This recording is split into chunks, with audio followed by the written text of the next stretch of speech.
काही विशिष्ट पेशंटना ह्या लेन्सेसचा वापर केल्यामुळे काही पर्टिक्युलर त्रास होऊ शकतात. जसे ट्रायफोकल लेन्स नंतर समोरून आलेले लाईटच्या भोवती वलय दिसतात.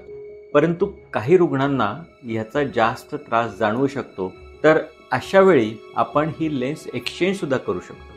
ही लेन्स बदलण्याची प्रक्रिया एक्सपिरियन्स सर्जन अगदी चांगल्या प्रकारे करू शकतात आणि त्याच्यामुळे त्यांची दृष्टी आधीपेक्षा सुधारित झालेली आहे. नमस्कार, मी डॉक्टर सौरभ पटवर्धन. मी नंदादीप नेत्रालय येथे नेत्रतज्ञ म्हणून काम करतो. आज या व्हिडिओमध्ये मी थोडक्यात तुम्हाला सांगणार आहे, माहिती देणार आहे IOL एक्सचेंज विषयी. म्हणजे डोळ्यात बसवलेली जी लेन्स आहे ती बदली करणं. मोतीबिंदूच्या ऑपरेशनमध्ये आपण जी नैसर्गिक भिंग आहे, ज्याला मोतीबिंदू झालेला आहे, हे काढून त्या जागी आर्टिफिशियल लेन्स किंवा इंट्राओक्युलर लेन्स किंवा कृत्रिम भिंग आपण बसवत असतो. तर तुम्हाला माझ्या बाकीच्या व्हिडिओमधून कळलेलंच असेल की ह्याच्यामध्ये 3 ते 4 प्रकारच्या लेन्सेस उपलब्ध आहेत. याच्यामध्ये काही ॲडव्हान्स लेन्सेससुद्धा उपलब्ध असतात, जशा ट्रायफोकल आहेत, ज्याच्यामध्ये लांबचं, जवळचं, मधलं असे तिन्ही दृष्टी येते. EDOF लेन्सेस आहेत, एक्सटेंडेड डेप्थ ऑफ फोकस, त्याच्यामध्ये लांबची आणि इंटरमिजिएट म्हणजे मधली दृष्टी येते. तसेच मोनोफोकल लेन्सेस आहेत, ज्याच्यामध्ये लांबची दृष्टी जास्त सुस्पष्ट होते आणि जवळसाठी चष्मा लागतो. त्याचप्रमाणे टोरिक लेन्सेससुद्धा याच्यामध्ये आहेत, ज्याच्यामुळे सिलेंड्रिकल नंबर कमी करण्यास त्याची मदत होते. मग आता ही लेन्स ज्यावेळी आपण बसवतो तर त्यानंतर ही बदलायची गरज असते का आणि बदलता येते का, या दोन्ही गोष्टींचा आपण विचार करूया. मोतीबिंदूच्या ऑपरेशननंतर जवळजवळ 99% लोकांना ही लेन्स बदलण्याची कुठलीही गरज नसते, कारण ही लेन्स जी असते ती त्यांना सूट झालेली असते. त्याचा कुठलाही त्रास त्यांना होत नसतो. काही विशिष्ट पेशंटना ह्या लेन्सेसचा वापर केल्यामुळे काही पर्टिक्युलर त्रास होऊ शकतात. जसे ट्रायफोकल लेन्स नंतर समोरून आलेले लाईटच्या भोवती वलय दिसतात. अर्थात जवळजवळ आम्ही पाहतो की 99% लोक याच्यामुळे त्यांना कुठलाही त्रास वाटत नाही आणि त्यांच्या जर दैनंदिन कामामध्ये रात्री ड्रायव्हिंग करणं जास्त नसेल तर त्यांना याचा कुठलाही त्रास जाणवत नाहीत आणि ते ह्या लेन्सनं खूप खुश असतात. परंतु काही रुग्णांना ह्याचा जास्त त्रास जाणवू शकतो.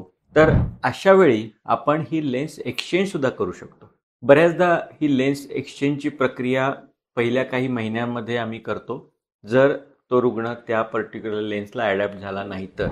ही लेन्स बदलण्याची प्रक्रिया एक्सपिरियन्स सर्जन अगदी चांगल्या प्रकारे करू शकतात.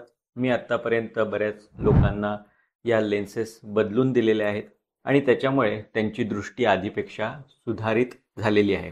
काही वेळा आम्हाला ही लेन्स एक्सचेंज काही अशा कारणासाठी करावी लागते की जसा नंबर जास्त राहतो, कारण आपण जे मेजरमेंट्स घेतलेले असतात प्री ऑपरेटिव्ह, त्याची ॲक्युरसी साधारणतः 97% पर्यंत असते, पण 3 ते 5% लोकांमुळे मध्ये हा नंबर जास्त राहण्याची शक्यता असते. अशा वेळी आम्ही काही वेळा लेन्स एक्सचेंज सुद्धा करतो. काही वेळा लेझरनं आम्ही हा नंबर घालवू शकतो किंवा काही वेळा जस्ट चष्मा वापरल्यानं सुद्धा आपलं काम होऊन जातं. तर अशा प्रकारे IOL एक्सचेंज करण्याची ज्यावेळी गरज लागेल त्यावेळी आम्ही ती करत असतो.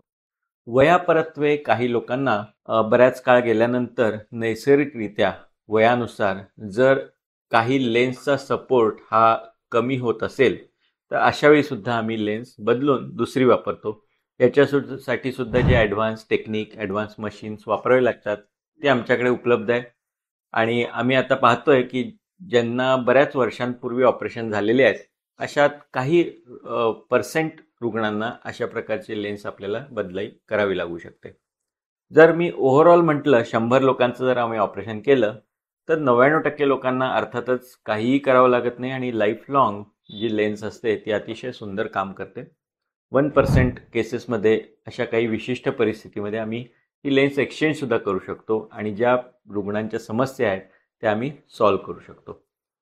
तर आत्ता तुम्ही आमच्या एका पेशंटचं मनोगत ऐकालच. यामध्ये या पेशंटनी ट्रायफोकल लेन्स चॉईस केली होती पहिल्या ऑपरेशनसाठी, परंतु या पेशंटना एक डोळ्याला मोतीबिंदू नव्हता आणि एकाच डोळ्याला मोतीबिंदू जास्त होता आणि त्याच्यामुळे ऑपरेशन केल्यानंतर ज्यावेळी ट्रायफोकल लेन्स बसवली तर त्यानंतर त्यांना दृष्टी तर होती, पण रात्रीच्या वेळी त्यांना ग्लेअर्स, हेलोज जास्त प्रमाणात दिसत होते आणि खास करून त्यांच्या दुसऱ्या डोळ्याबरोबर कम्पेअर करताना त्याचं प्रमाण त्यांना जास्त जाणवत होतं.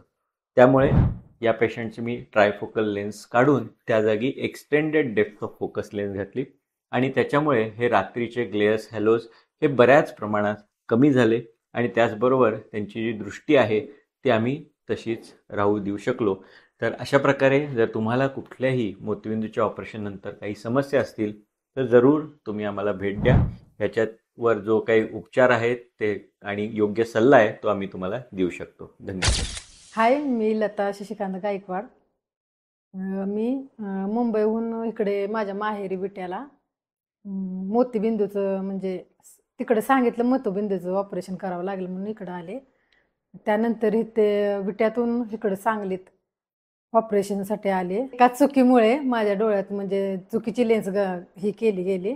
त्यानंतर मला खूप प्रॉब्लेम आला त्या लेन्स. त्यानंतर मी सरांना हे सगळा माझा प्रॉब्लेम सांगितला, पण सरांनी की माझा प्रॉब्लेम मला त्रास होतो म्हणून सरांनी कोणताही विचार न करता आपण ते एक लेन्स एक्सचेंज करूया असं सांगितलं आणि त्यांनी ते करूनही दाखवलं. कारण मला खूप भीती वाटत होते की हे काय एक्सचेंज होते का नाही गाव साईड एरियाकडे, का त्याच्यासाठी कुठलं आणि स्पेशल काहीतरी करावं लागेल.